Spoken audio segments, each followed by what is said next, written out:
What's up, guys? Welcome back to the channel. It's your boy Chris, Chef Y'all Red here, and we gotta tackle two problems today. We made just one, so to give you like a background what's going on right now with the truck. So it's Sunday, September 8th, 2019. About 2 years ago, well, maybe a couple years ago actually, we had drove the Silverado, Texas, like 4 years ago. We added like a whole new tune-up on it, you know, spark plugs, temperature cap, rotor, coolant, water pump, thermostat, and I'm gonna stop at thermostat. So we had bought a fail-safe thermostat, and the first one we bought, it lasted for about 2 years, and then it failed, and the kind I bought was a fail-safe. And the fail-safe is when it fails, it stays open to allow coolant to flow through the motor so it doesn't overheat. So I bought one of those. I bought another one about 2 years ago, and it failed again. And how do I know it failed? Because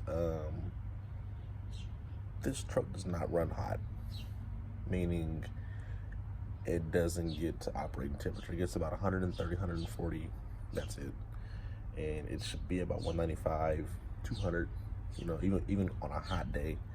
I'll cut the truck on at my job, let it get cool in the inside with the air on and everything. I'll drive it, and it'll just drop down to like 140, 150. So it did its job. It failed and it stayed safe. That's where it felt safe. Okay. So we're gonna tackle that today. Thermostat. Got one from AutoZone. And if you guys don't know, I do not like shop and carry anymore at AutoZone. This is a 195 thermostat for 96 to 99, 2000 with these motors in it, you know. And this is the new one. It's a 195 thermostat. It says it's somewhere on the damn thing. Oh, inside there. 195. That's one thing we're gonna tackle that today. We're gonna tackle this also. I bought this for a reason, and it's probably a little too aggressive, but we're gonna try it anyways. We're gonna attempt to peel off all of the fake wood grain stuff that's in the truck. I already got, like, this one came off last week. I peeled off this one, as you can tell. It's just glued on there, but it's glued on there is super, super tough.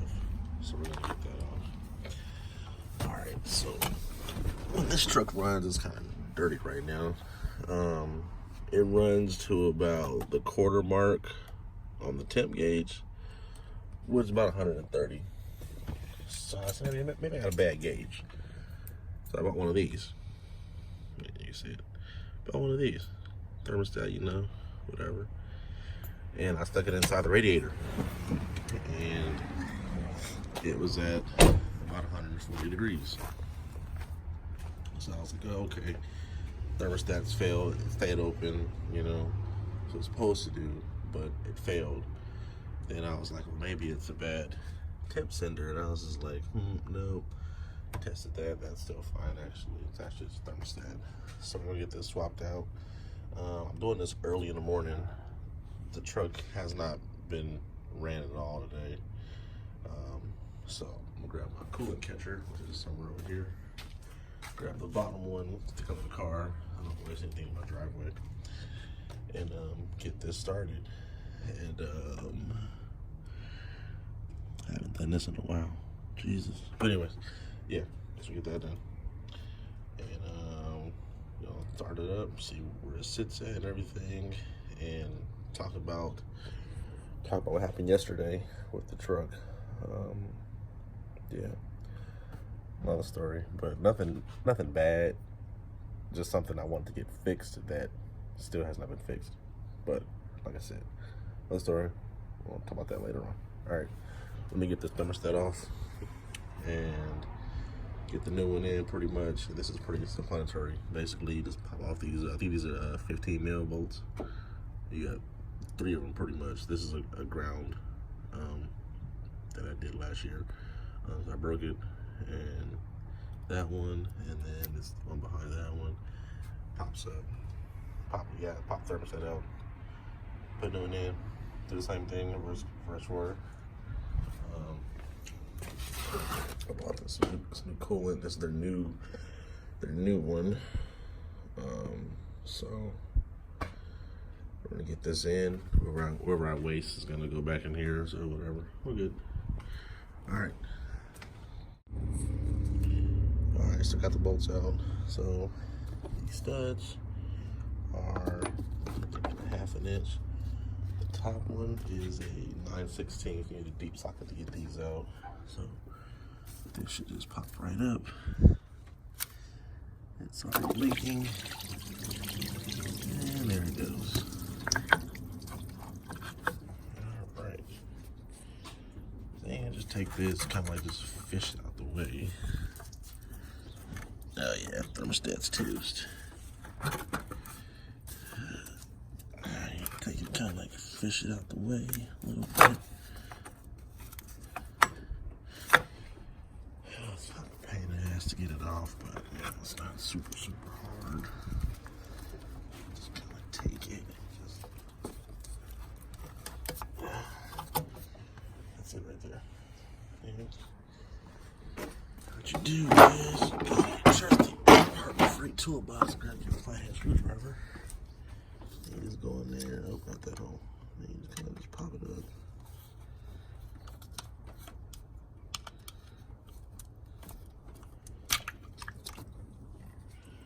That's it.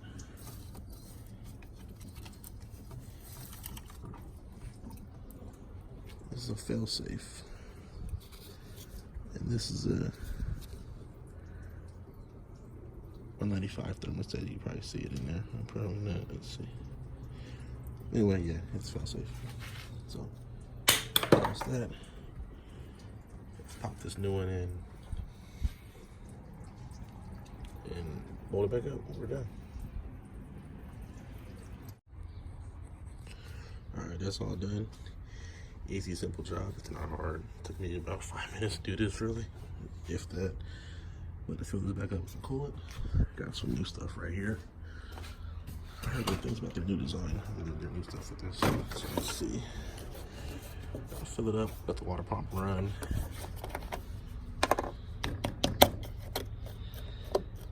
I might have a funnel here, but I don't know where the hell is that. Oh, I do have one actually.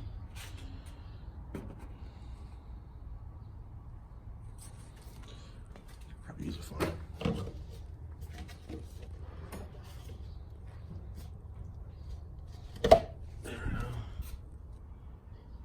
Yeah, it's pretty dirty.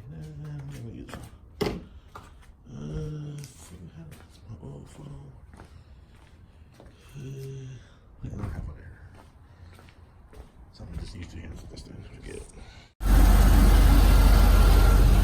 And you guys are probably wondering why I'm concerned about the car running so cold. A little history on how this stuff works. Okay. They've designed these cars to run at a certain temperature. So 195, 200 is what the thing goes to run at. 210, you know, on a really hot day. But when it runs colder than what it's supposed to run, you get horrible gas mount. You try to dump the fuel through the motor because the ECM goes into a flood rage. So when it floods the motor with fuel, the gas goes to shit. Now, you hear some guys say, "Oh, I want a 160 in my car." That's for track use, you know. Because they run water in their cars. We have coolant in here. So basically, the motor's running so cold that it can't even make the power it's supposed to make. It's running it's not running efficient right now because it can't heat the motor to a complete cycle to burn the fuel. So you lose power and gas mileage. So that's why I went ahead and changed it to 195. The fail-safe failed, obviously, and I'm letting the car heat up right now. Let's see what's going to be at. It's not going to be hot. It's not hot outside, so let's see where it's at.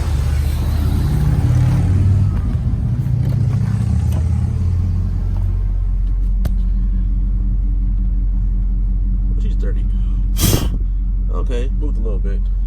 So I'll let it sit here for a while. Keep an eye on the temperature. I think all the bubbles are out of it. It's hot. Close this cap up. That's supposed to be good.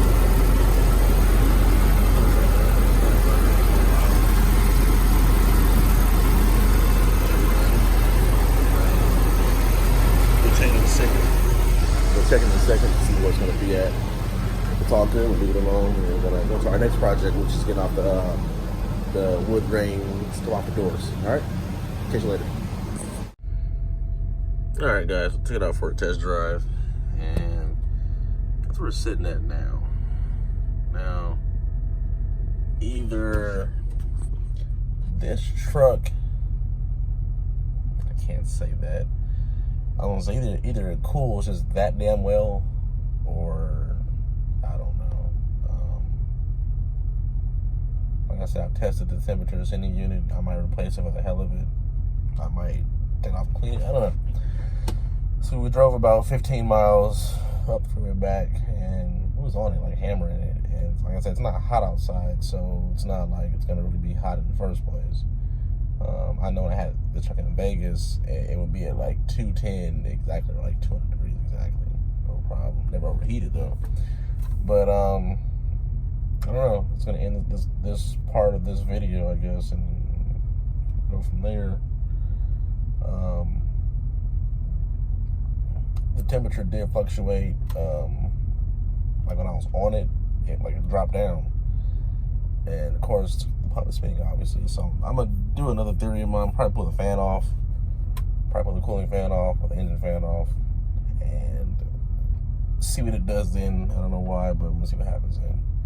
So you know, if anything changes, I'll let you guys know. If not, it's gonna end this video for real here. All right, you guys, peace out. Happy Sunday. Gonna tackle these door panels with this little fake wood grain stuff on here. I'll catch you guys later. Peace. All right, so thanks to my homeboy Texas OBS out there in Texas, gave me the good idea of taking off all this trim panel Escalade wood grain crap. Got my heat gun and I got my scraper. So that's off the back door. Got it all off.